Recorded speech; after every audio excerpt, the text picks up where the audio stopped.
अच्छा, तो आज हम देखेंगे कि ना हम बिल्कुल बेसिक चीज़ देखेंगे कि चार्ट कैसे रीड करते हैं। ठीक है, और चार्ट देखते कहाँ पर हैं।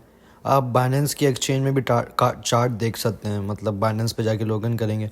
और मैं पर्सनली ट्रेडिंग व्यू पे देखता हूँ। tradingview.com पे जाएंगे। ठीक है, यहाँ पे ना बिटकॉइन का चार्ट आ गया, यहाँ पे ऊपर ही इस पर क्लिक करा तो ये हमारी होम स्क्रीन आ गई। अब ठीक है, सबसे पहले हम यहाँ पे समझें BTC USD क्या है। BTC USD का मतलब है बिटकॉइन के प्राइस US डॉलर में। ठीक है, फॉर एग्जांपल $60,000 का बिटकॉइन है, $50,000 का बिटकॉइन है। अब फॉर एग्जांपल मैं लिख दूँ GBP, तो ये बताएगा बिटकॉइन के प्राइस पाउंड के हिसाब से। ठीक है, अब मैं लिख दूँ फॉर एग्जांपल ETH BTC, मतलब अब ये बताएगा इथीरियम के प्राइस बिटकॉइन के हिसाब से। ठीक है, ये थोड़ा आगे ETH BTC का जो पेयर है थोड़ा कॉम्प्लिकेटेड है समझना।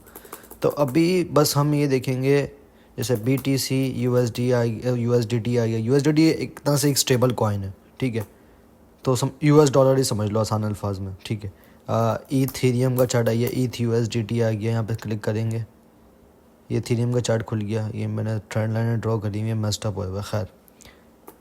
और TR USDT का चार्ट खोलना है, TR USDT पे क्लिक करा तो ये सेलेस्टिया कॉइन खुल गया हमारे पास। ठीक है, अच्छा देखो ये मैंने इस पर ट्रेड लगाई हुई है, शो हो रहा है। तो सबसे पहले मैं कैंडल समझाऊँ जल्दी से।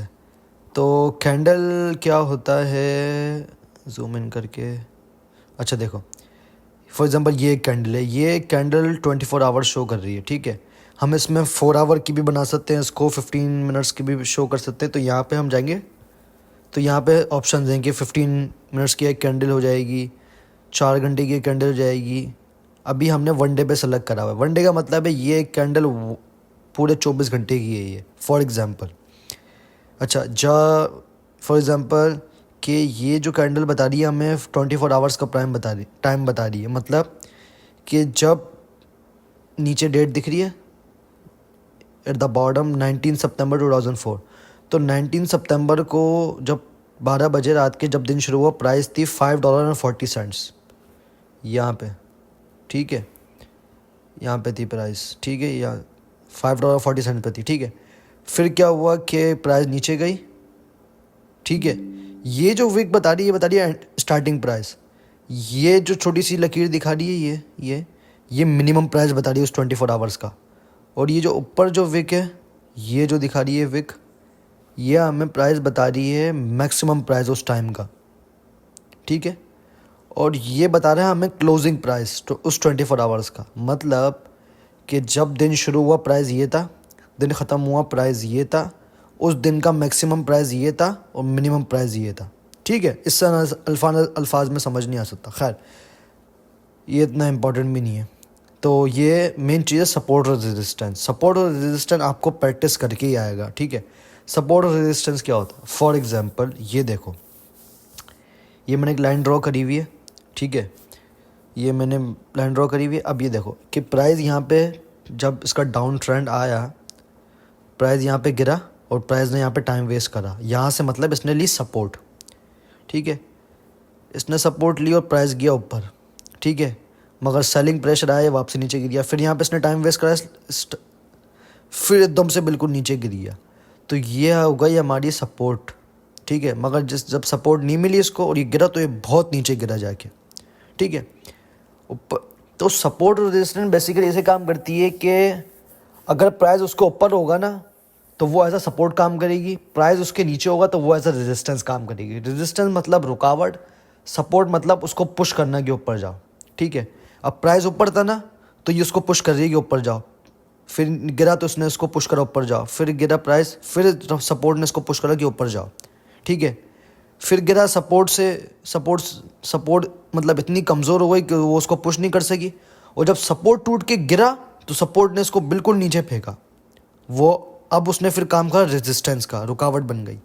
ठीक है, ये देखो यहाँ पे देखो, ये प्राइस गिरा, फिर इसने वापसी ऊपर जाने की कोशिश करी, मगर अब तो प्राइस नीचे आई है। तो अब इसने काम करना रेजिस्टेंस का, रुकावट बन गई। ठीक है, और धम करके आगे गिरी है नीचे।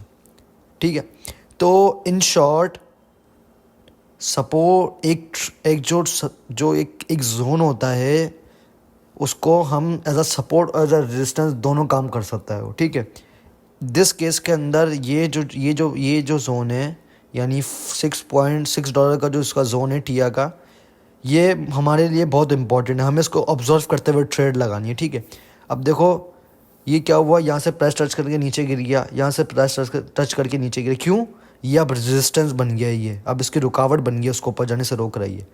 फिर प्राइस ऊपर गया, फिर रुकावट बनाई, फिर इसने इसको नीचे फेंका, ठीक है।